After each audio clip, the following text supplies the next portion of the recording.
Do you have a room that is so small you don't know what to do with it? Like you literally just have a mattress on the floor because you think it's not worth designing? Well, you are wrong. I'm going to prove it to you in today's episode of SIMS IRL. Well, I, in real time, render something solving really common design dilemmas that I know you're experiencing in your own home. Okay, so this is the room we're working with today. We're working on this because with my design audits, if you don't know what this is, I offer this design audit service, and I had this client who had this pesky little bedroom, and I was like, people can learn from this. So you know who you are. Thank you for the inspiration. This is a bedroom designed by an architect who had gotten dumped, and the person who they were designing this house for reminded them a little bit of their ex, and they just wanted to be shady because this is awful, right? It's window, window, window, window, window, window, window. There's windows everywhere. To the window, to the wall.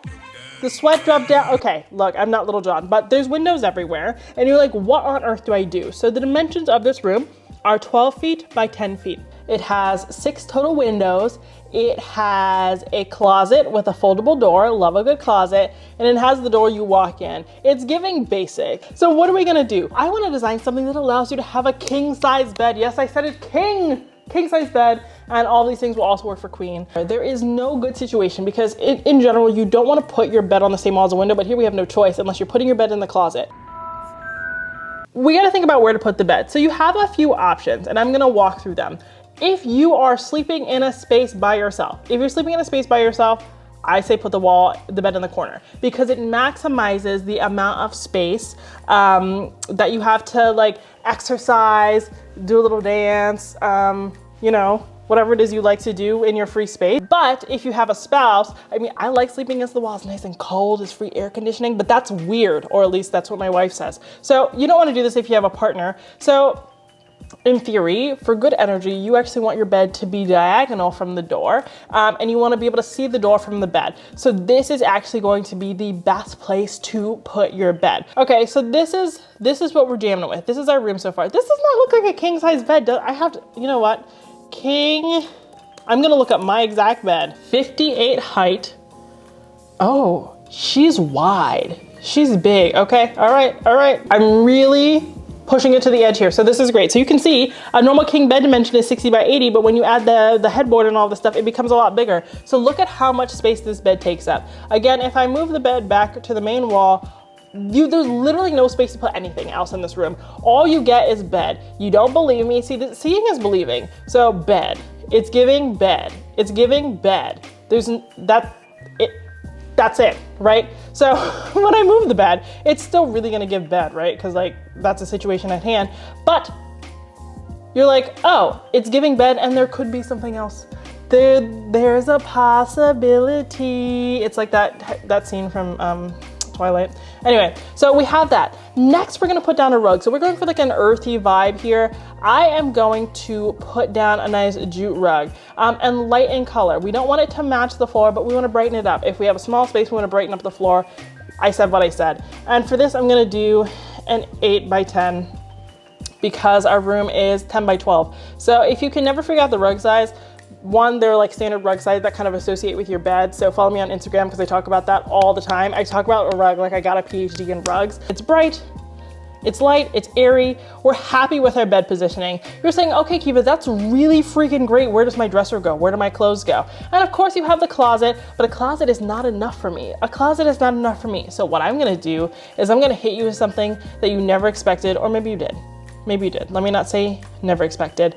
But what I want you to do next is actually go in with a nightstand that's more of a bachelor's chest. So if you don't know what a bachelor's chest is, it's a big nightstand. It's a dresser. So the reason why you want to do this is you're gonna be able to have all the storage you would get out of a dresser, but just in your nightstand so that you don't have to have a formal dresser and you don't have to think about finding space for that big item. I'm looking for one that I like. I'm very picky, you know? You're like, Kiva, if you're so picky, you would just design it yourself. Well, you know, I hear you. So I'm gonna go with this like oaky looking one. And because I have a king size bed and I want a bachelor's chest, I want it to be at least 28 inches, and I'm gonna go right for 28 inches. All of our clothes can go in there, but I wanna make sure it's nice and tall. In theory, we want it to have legs, but again, I did design this. So we're just going to pretend we're gonna use our imaginations because this is a small room. We wanna have furniture to have as many legs as possible. So I'm even gonna elevate it to contribute to the illusion here.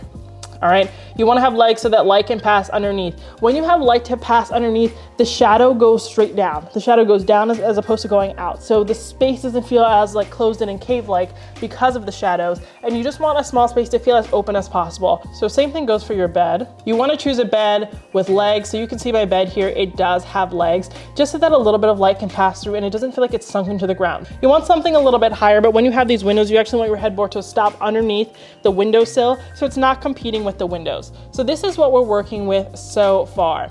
Next, I would actually probably go for something with a lighter top. So I would either have something that's like the same color as the nightstand material, or I'd go something stone on top. I just do like that. I think it adds a little bit of pizzazz. So I'm going with like a white marble top. You don't need a dresser, we took care of that, but what else do you like to have in the TV? I mean, in the room. I've answered the question. What do you like to have in the room besides a dresser and a place for your clothes? A lot of people like to have a television, right? So where are we gonna put the TV? It's not going to fit right in between here. And if you don't believe me, because again, seeing is believing, please don't do this. Oh God! No, God, please, no! Please don't do this. This is, you know, so what are we gonna do? I actually want you to go and grab an easel. So if you don't know what an easel is, I'm not gonna come for you, right? Not all of us are artists. So an easel is basically what an artist uses to prop up their canvas, but they also have them now for televisions. That's what you can do. So you can put a television on an easel. So if you don't have anywhere to put it, the easels actually have casters, which means they have wheels. So you can move them about so that when you want to watch TV, you're actually gonna be able to bring this easel right the freak here, but all the rest of the time it can kind of chill on the side. And if you get a TV that's kind of like a frame TV or one that you can put a screensaver on, you can literally just make it look like it's a piece of art on an easel. That is like a really fun hack. So I'm just gonna get the easel and I'm gonna throw a television on it. So now we have our TV that's also an easel. If you wanna take this to the next level, they actually sell easels that have lights on the top. So that could double as like a floor lamp for you, which is really awesome, though they can be expensive, so you can just do a clip-on light. But we have our TV. Let's talk about more lighting. I'm gonna put a lamp on the nightstand, but I'm not going to do it on both sides because I want there to be something interesting on the wall, even though we don't have a ton of space for artwork. So on this leftmost wall here, I'm actually going to do a wall sconce. And this space, it begs for warm tones, obviously, just because of what we have going on. So I'm going to go in with gold, and that's how I'm going to actually color my wall sconce here. And I'm gonna keep that wood finish as an ode to the flooring in those nightstands. But that is giving me lighting for this nightstand so that I have more space, right? This nightstand is doing so many things. I do want to leave some space on it for practical use, and I want to leave some space on it for decor because we want to look cute, we want to look chic. And then on this other nightstand, I will put a nightstand lamp just because a lot of people I find like symmetry. So even if they don't have a partner quite yet, they still want to have like lighting on both sides or both nightstands on both sides. So that's how you're going to fill it out.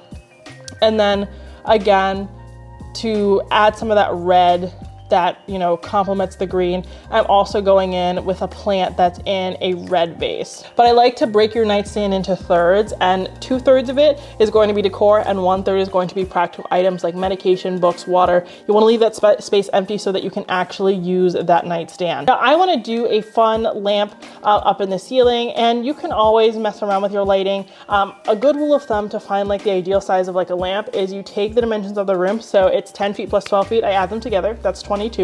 And so 22 is like the minimum diameter of a light fixture, obviously for a round one. And for most rooms, most spaces really, you do want to do like a round or oval chandelier unless there's a dining table involved.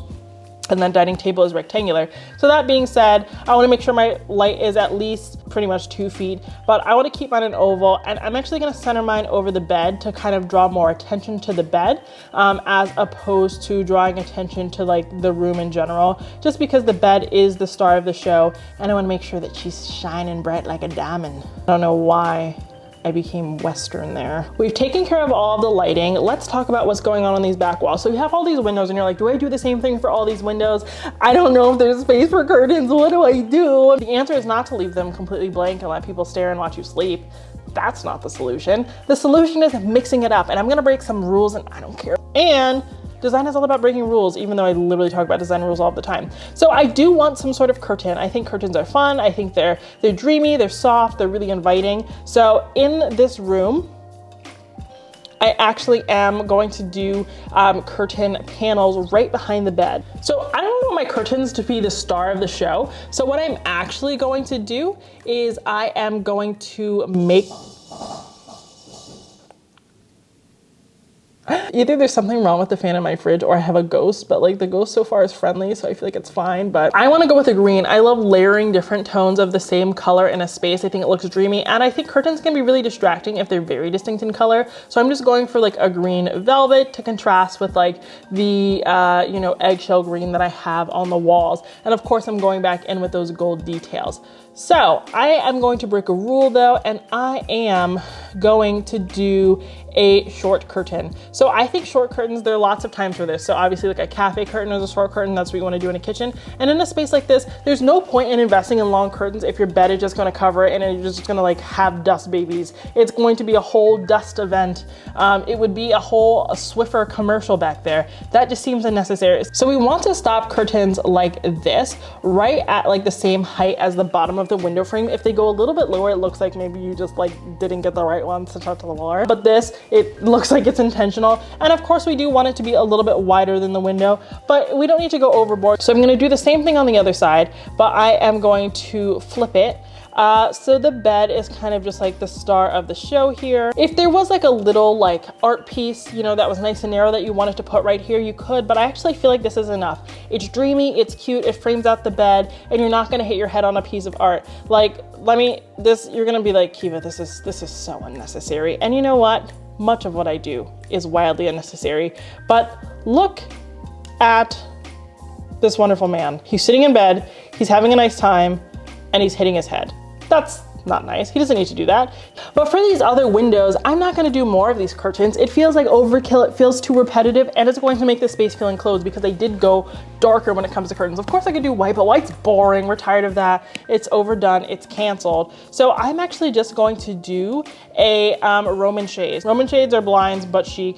You can get them from just about anywhere, and they just vibe. And for this, I'm going to do like a linen-y flax color that kind of complements the color scheme I have going on, right? And then we'll just take these Roman shades and put them on all of the other windows. So the window where our bed is, this really anchors it and makes it the focal point, and the other ones are just here vibing, giving us some like protection from people looking in. And really important to make sure that all these things are at the same elevation, obviously not just for like modeling's sake, it's for like your actual house. And I hate to say it, I hate to be the bearer of bad news, but that is a design mistake that everybody notices. Everybody notices it, and when I say everybody, I mean yourself, and like, who wants to live with that? So now we have pretty much everything we need in the room, but if you want a little bit more artwork, which I do, I'm just gonna fit some things in between these windows, but I'm not gonna go oversized. You can have small artwork and make it work for the space, and your art doesn't always have to be the same size. Again, something that holds people back all the time is perfection. Being a perfectionist is the worst thing that has ever happened to me. The day I stopped being a perfectionist is the day that I started being successful. And so I want to preach that to you today. So what does that mean? Your art doesn't have to match perfectly. It can just be something that resonates with you. So in this case, okay, it's not even gonna show up for me. We have this piece of art, I love it, but I also love this piece of art. Obviously, if you're thinking about putting something this big on your window, can't be so for real, right? But we can choose something that isn't identical in size to that other painting we have, or portrait we have, or drawing we have, whatever you wanna call it, and they still work really well together. So I'm just gonna, well, can you do what I need you to do? When people are like, what do interior designers do all day? I don't know what they're doing. You know what? I'm not an interior designer, I'm an interior decorator, but this is what I do all day. Yell at my computer. Do they match perfectly? No. Are they the exact same size? No. But they're nested with one another. They're at a great height, and they're things that I enjoy. They're things that I want to look at in bed, and that's what matters. Now, the last thing I'm going to do to kind of make the space come to life for me is I'm actually going to add another rug. So there's nothing that makes the space feel cozy quite like layering. So in an ideal world, I'd probably actually layer like an Oriental inspired rug in this space, but this software has like the ugliest Oriental rugs I've ever seen. So we're actually just just gonna do a cowhide, or a faux cowhide rather. It's not a real cow, no cows were hurt in the making of this video. Just to add more of the brown I already have in the space, because repetition is key, especially in a small space, especially to make it feel a little bit more cohesive. And when I'm doing a cowhide, I love doing a little cowhide because it just adds a little oomph. They're really affordable and they don't need to take up the whole space. Again, it just adds a little bit of color, a little bit of extra texture, and it makes you kind of do a double take in this space. But this room is 10 feet by 12 feet, and I think we've given it a lot of character and personality. All of our needs are being met. We have a closet, we have overhead lighting, we have task lighting, we have a big bed so that we can be in love, or we can go and find love, or we can hope that maybe one day someone will love us. We have art, we have entertaining, we have everything we need, and we're able to fit it comfortably in a room that's only 10 feet by 12 feet. Feel free to steal this design. It is here for you to experience all and forever. And if you feel that you have more clothes in this nightstand, in this closet, here's what I want you to do. Donate them. But secondly, what I want you to do is actually get a dresser and put the dresser in the closet. And so if it's like a tall 5-door dresser, you can put like your shirts and stuff above that one, hang that on hangers. And then on the side, that's where you can put your dressers, your dresses, not your dressers, your dresses, your long pants, things like that. So you can actually just shove your dresser in a closet to maximize floor space. I absolutely adore how this space turned out. I think it is inviting, it's cozy, all of my needs are met. This is where I'd like to go hang out. And I think it really contradicted the idea that you have to keep your small space a real big sterile box, and that you have to have a big dresser, and then it just has to be everything you hate, and you're just left wanting a bigger space. I personally actually like small rooms. I feel so much safer in them. I feel so much cozier in them. And I love how this one has come together. We broke a few design rules, and I'm not mad about it. If you liked today's video, please don't forget to subscribe. I do Sims IRL every single week. So if there's a topic you want me to cover, leave it down in the comments and I will tackle your design dilemma. Thank you so much for watching. And until next time, have a beautiful day.